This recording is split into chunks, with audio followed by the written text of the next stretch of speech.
Hey, what's up? I'm Guy. I'm John. It's our YouTube channel. We're glad you're here. Subscribe to the channel. Give this video a like. Check out the podcast below in the description. You need to subscribe right now. So like I said, John, in the podcast, very interested to see if we get another layer of Russell Wilson news this week, one way or the other. Could be the Seahawks leak something, and it makes it look like maybe the relationship is fractured a little bit more. And that will, I would say, accelerate or at least just keep this discussion in the mix. If I asked you, what are the chances that the Raiders, Saints, Bears, and Cowboys have all called John Schneider just to check in on the situation, what would you say the chances are of that? That's already happened. 100% they all did. Yeah. It'd be malpractice not to. Honestly, it would be, I don't even know if malpractice, it'd be a fireable offense. Like, you deserve to get fired if you did not make the phone call. Honestly, Guy, when did that story come out? Like Thursday or Friday? You would have been on the phone with him that day. Like, that tweet. Was that tweet meant for them to, like, the bat signal for them to call? Yeah. Because how Mayock wouldn't just randomly call the Seahawks like, hey, how about Russ, right? Yeah. But once that alerts you. It felt, not at the time, I'm dumb, but it makes perfect sense. That was a bat signal. And think? also, you know, it also could have been. Did we talk about that? It might have been. We a didn't bat talk signal about that from as his a agent. bat signal. Yeah, I'm saying from Russell's camp to those teams. Yeah. Is a bat signal from Russ and his 55 people around him to get it out to those four teams. Well, it wasn't even like a leak. It was just the agent's name is in the tweet. Yeah. You know, he's not asking for a thing, but if it became available, here are the four teams. You. Come forward. Yeah. So, the conversations have been had, and there hasn't been a report yet, at least, that the Seahawks were, the Raiders were told absolutely not. That story hasn't happened. The Bears, there's been no leak about it. The Bears were told, no way, Jose. Russ is staying in Seattle. Before the story broke, Mike Silver had said on NFL Network, I saw that he had tweeted it out, just like of his own hit, that he had heard that if anything were ever to start, the starting point would be 3 ones. But don't even, like, that's just the starting point, 3 first-round picks. That was like last week when it was simmering before the Athletic article bomb, which led to Schefter's tweet. So maybe there's just been a build-up process to this, right? You just take steps. Deshaun just basically was like, I'm out. It was like, I'm fucking out. I'm not playing. It was just very, Russell's been, I like Pete, but he wouldn't listen to me. And Pete's like, I used to like Russ, but he did, you guys want him to cook, and I don't think he's a great cook. And it's like this back and forth that's like growing because it's already simmered. My take on their situations is really it's simmered the last couple years. Yeah. And because it's a high-level operations, is what high-level operations do, it's not totally getting out, right? But it took, Russell's like, fuck it. Or maybe his agent was like, let's push this forward a little bit. And then they've kind of both together in a weird way, indirect way, been cool with it because they're already, I don't even know how to put this, like, not best friends anymore, but just, it's probably a little bit of an awkward working relationship these last couple of years. When it looks, if you just watch them on a random night, you're like, God, Seattle's so good. God, Russell's so good. God, Pete just keeps winning. It just shows you they're just both so good at their job. Like the shitty organizations is Deshaun, Jack Easterby, Bill O'Brien, like that. That's what bad looks like in the NFL. To me, the Seattle's like what high level, it's got a little Belichick Patriot feel on a lower level to it. Yeah, the Texans are trading away the guys Deshaun wants around, right? Trading away DeAndre Hopkins, whereas the Seahawks are still trying to acquire players, actively trying to win. Would you agree that Pete and John Schneider never in a million years trade away DeAndre Hopkins? Like, they love that guy. Yeah, the relationship has not. They want Russell Wilson to be the MVP and the Super Bowl champion. That's what they want, even if it makes their life with him more difficult. That's what they want. And it feels like Russ feels they don't kiss his ass quite enough. Which leads us to, why are the Raiders on his list? I know why the Saints are on his list. Why? To me, that's because he could win a championship as Sean Payton's quarterback. I'm with you. Right. By the Cowboys. Because, it's just as big a star as you can possibly be. Literally. The Fox and CBS's lead TV analysts are Cowboys quarterbacks. Yeah. They are the star. I think their home base is the star, and they are just the star of the league. They were shitty, and their television ratings are just stupid. And he probably imagine if I could win a Super Bowl with the Dallas Cowboys, I'd become one of the greatest stars in the history of the NFL. On a minimum level, doesn't he think, you just put me on the Cowboys, we're in the mix? Yeah, that's what I meant. And then I started thinking, well, and then he thinks, what if I win a championship? You don't even have to win a championship to become the face of the league, which is kind of what Tony Romo has become, one of the faces of the league, right? They actually would be pretty. They got Amari, Gallup, and Well, that's CD. That's the other thing. We're probably downplaying why he thinks they could be good. Their offense would be sweet. The Bears? I get that. I mean, historical organization. But they've been viewed, I think, solid. the last 3 years. God, if they just had a quarterback, they'd be right in the mix in the NFC. Raiders. Market. One playoff, 18 years. So I would guess he's had some really good conversations with John Gruden. Not just QB camp John Gruden, whatever year that was, 2012 when Russ came out. Yeah. But Monday Night Football, John Gruden. I would imagine John Gruden has sat down with Russell Wilson and has made Russell Wilson feel special. I bet John has asked him a bunch of questions about how great he is, how he does all the amazing things he does, and has mostly given him a really good vibe. That's just my guess from Monday Night Football production meetings. I would imagine they've had several interactions that Russ would view as positive. I would probably agree with you. I mean, Seattle, right when Russ got there, became such a powerhouse. They were on Monday Night Football multiple times for, I'd say, every year. John was there the entire time up until the last 3 years. They interacted a lot. And I would imagine if we went back and really did a study that John probably thought he was really good before at the time when people were nitpicking him, right?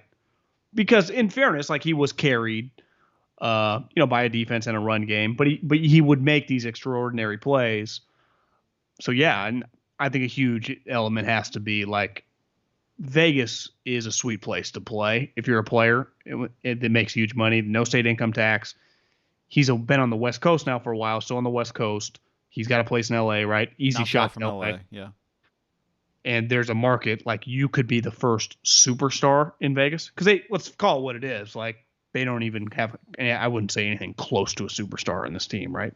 For an NFL level. Yeah, not since Sinatra is the star of Vegas, right? Yeah, I mean, maybe Ciara, maybe that's part of it. We've talked about that. Be a star in Vegas. I was looking at, for some reason, I thought Kaepernick, he was the year before, because I was going to be like, God, has there ever been a draft with quarterbacks taken after the first round that are more famous than Russell Wilson, Nick Foles, and Colin Kaepernick, and all their careers are completely different?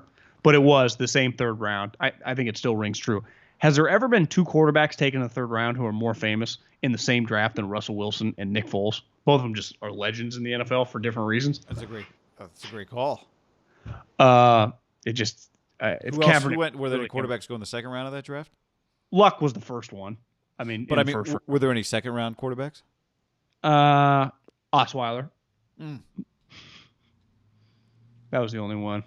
That helps your second round QB theory. Here's the other thing. Russ might watch it wouldn't shock me if Russ has looks at the Raiders and goes, Waller, Ruggs, maybe likes well, the football, it makes some offensively, they've invested in offensive linemen over the years.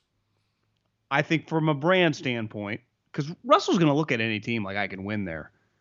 He could become a mega superstar in Vegas, right? He's huge now. I mean, I'd say the face of the league is Tom Brady.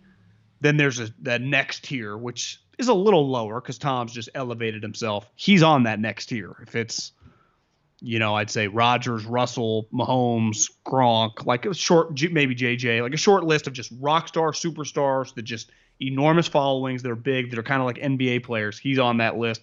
He doesn't need Vegas, but I bet him and his money team go, we could use Vegas to our advantage, things that Seattle can never give us. And he's not wrong. Because if they traded for Russell Wilson, it would be huge. For the rate, I mean, it'd be a seismic trade in the history of the league. You could argue in the history of sports, right? I was gonna say an MVP quarterback. He's technically never even got a vote, but he feels like one. But he's a Super Bowl winning quarterback in the prime peak of his powers, who's viewed as an MVP caliber player, even though it kind of feels like he's never gonna win one. But maybe I do think a narrative. You go to Vegas, he'd have a lot of momentum. If you just tell me the Raiders are in the playoffs next year, right. Russell, how does he not win it? I'd be like, one playoff, 18 years. One playoff, 18 years. And the one Has a year big they game, made it. beats the Chiefs on Monday Night Well, think Football. about this. The 1 year the Raiders didn't make it, and that year Derek broke his ankle. Derek was going to win the MVP. You get credit for taking shitty teams and making them good. Now, this team isn't shitty, but they're definitely, as we've talked over and over, they're not close to the playoffs. They're needy. They need Very things. needy. Yeah. They need things. From You think he knows? Is he factoring that stuff in? You think? winning? Well, like like this team's defense sucks, and like how many other things they need, or is he just looking at it simply like, man, my defense sucked too? Yeah, I think almost every team needs stuff, right? But they're a pretty needy guy. They had one of the worst defenses ever. Oh, I know. But it might not be. It's this weird mix of like. That's why I said this the other day.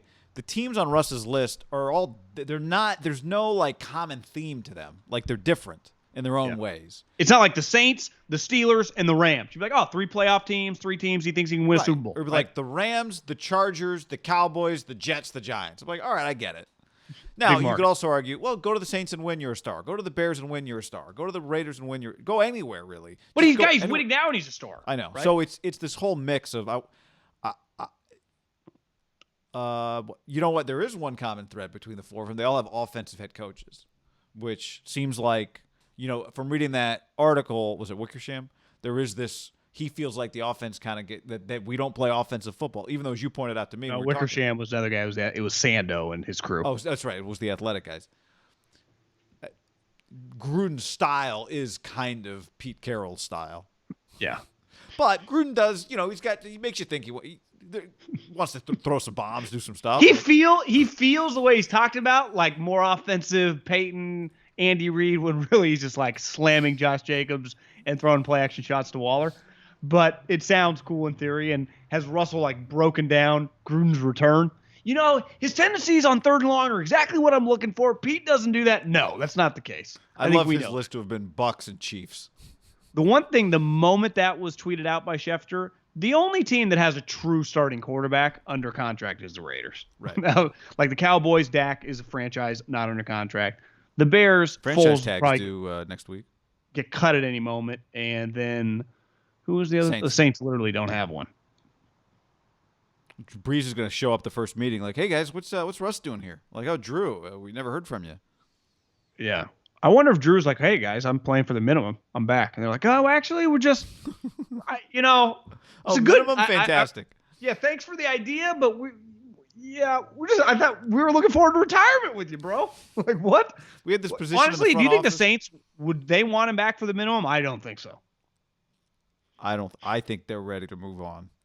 Yeah, just we got to move on. I also think that video that went viral of Breeze, he is still like relative to the rest of society, even at 42, dramatically better athlete than everyone else. He probably just sees stuff. He wants to move fucking some iron. Yeah, right? but it's a story because he hasn't retired yet. Little weird. Is Yeah. there some But bonus he's going to get here if he waits? we've already talked about the timeline. The timeline, it's not like they need him to retire today. I'm just saying, a lot of times it's like, oh, we treated the whole year like it was his farewell year. Usually when you do your farewell, 5 o'clock hits, you get your box, you clean out your office, and you head for the elevator. I could see him like, yeah, I'm not really feeling going to work at the network yet. Like, I'll play. Cool, guys, I'll play for $1 million. I'm worth Maybe he $400 watched million. Brady and was like, maybe I can go somewhere else and maybe watch Brady like, look at this. Maybe I don't even have to be a Saint. I feel like Kyle would want him if they cut him. I know. He'd be the Niners. For the minimum. I mean, no.